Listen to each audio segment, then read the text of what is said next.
Baik, Bismillahirrahmanirrahim. Assalamualaikum warahmatullahi wabarakatuh. Selamat pagi semuanya. Selamat pagi anak-anakku semuanya yang sedang melaksanakan pembelajaran daring dari rumah. Baik, hari ini kita ketemu lagi dengan saya Ahmad Hasan Basri dalam pembelajaran daring online matematika ya.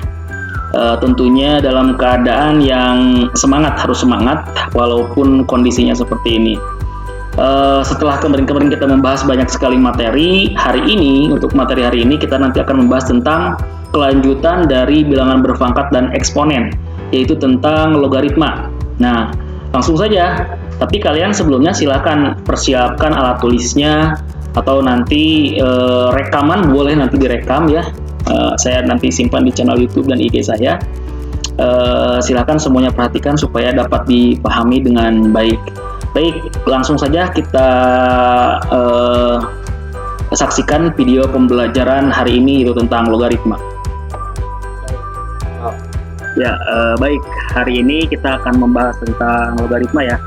Ada 3 judul yang akan kita pelajari: pengertian logaritma, nilai logaritma, dan sifat-sifat logaritma. Pertama, pengertian logaritma.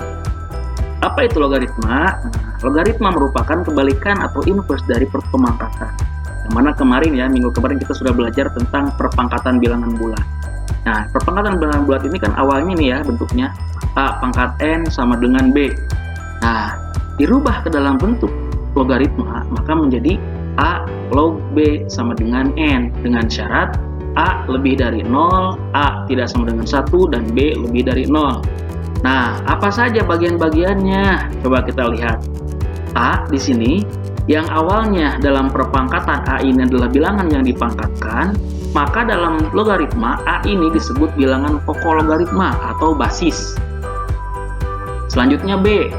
Nah, B kalau dalam perpangkatan awalnya itu merupakan hasil dari perpangkatan ya. Nah, tapi dalam logaritma B ini merupakan bilangan yang dicari logaritmanya. Sedangkan N kalau dalam bentuk perpangkatan N ini adalah pangkatnya. Nah, sedangkan dalam bentuk logaritma, N ini merupakan hasil dari logaritma. Jadi itu bagian-bagian. Selanjutnya nilai logaritma yang kedua ya. Nilai logaritma sebenarnya itu dapat kita cari dalam kalkulator dan tabel logaritma untuk logaritma sembarang ya. Misalnya logaritma 12. Logaritma 12 dalam kalkulator itu hasilnya adalah 1,079. Nah, di mana 1 ini merupakan bagian bulat atau disebut dengan karakteristik.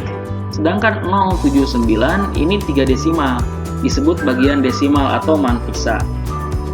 Selanjutnya yang nomor 3, sifat-sifat logaritma. Ketika kita berbicara tentang logaritma, sebenarnya yang paling pokok ini adalah bagaimana kita mengenal logaritma gitu. Nah, cara mengenal logaritma, cara yang paling mudahnya itu adalah nanti kalian banyak berlatih soal begitu. Nah, sekarang kita lihat sifat-sifatnya bagaimana. Misalnya A, B, dan C bilangan real positif dan A tidak sama dengan 1, maka berlaku sifat-sifat berikut. Sifat yang pertama atau sifat yang A ini adalah A log 1 sama dengan 0. Kenapa? Kenapa A log 1 sama dengan 0? Sebab A pangkat 0 itu sama dengan 1 gitu. Semua bilangan yang dipangkatkan 0 hasilnya sama dengan 1. Maka dari itu logaritma 1 sama dengan 0. Sifat yang kedua yang B, A log A sama dengan 1. Kenapa A log A sama dengan 1? Sebab A pangkat 1 itu sama dengan A. Begitu ya. Jadi kalau basis dengan bilangan yang dilogaritmakan hasil sama, maka nilainya adalah 1 begitu. Sifat yang C, A log A pangkat N, maka sama dengan nih perpangkatannya pada bilangan yang dilogaritmakan bisa kita kedepankan menjadi koefisien. Jadi N kali A log A. A log A dengan sifat yang B itu kan sama dengan 1. Berarti N kali 1 sama dengan N. Sifat yang D, A log B kali C itu sama dengan A log B ditambah A log C gitu ya. Jadi diuraikan tapi jadi penjumlahan. Lalu sifat yang E, A log B per C itu sama dengan A log B dikurangi A log C. Selanjutnya sifat F, A log B pangkat C sama dengan A kali kali A log B gitu ya, pangkatnya kan C di sini. Tapi A log B nggak sama dengan 1 karena basis dengan bilangan yang logaritmakannya beda, jadi tetap saja begitu. Sifat yang G, A log B sama dengan C log B per C log A, dengan C tidak sama dengan 1. Lalu sifat yang H, A log B kali B log C sama dengan A log C, dengan B tidak sama dengan 1. Sifat yang I, A kali Q log B pangkat P sama dengan P per Q kali A log B. Sifat yang Z, C, A kali Q log B pangkat P sama dengan A log B pangkat P per Q. Sifat yang K, A kali K log B pangkat Q sama dengan A log B. Dan sifat yang L, A pangkat A log B sama dengan B. Nah, dari kesekian banyak sifat-sifat logaritma, sebenarnya yang paling banyak digunakan itu mulai dari sifat A sampai dengan sifat yang H yang ini paling banyak digunakan, gitu ya. Baik, selanjutnya kita lihat contoh soalnya. Ini contoh soalnya di sini 2 log 16 sama dengan X. Nilai X yang memenuhi adalah titik-titik. Sama berarti yang ditanyakan 2 log 16 itu berapa, begitu ya. Nah, pembahasannya 2 log 16 karena tadi itu ada hubungannya dengan perpangkatan. 16 ini bisa nggak kita rubah ke dalam perpangkatan? Ternyata 16 bisa kita rubah menjadi 2 pangkat 4. Nah, selanjutnya kita tulis berarti jadi 2 log 2 pangkat 4.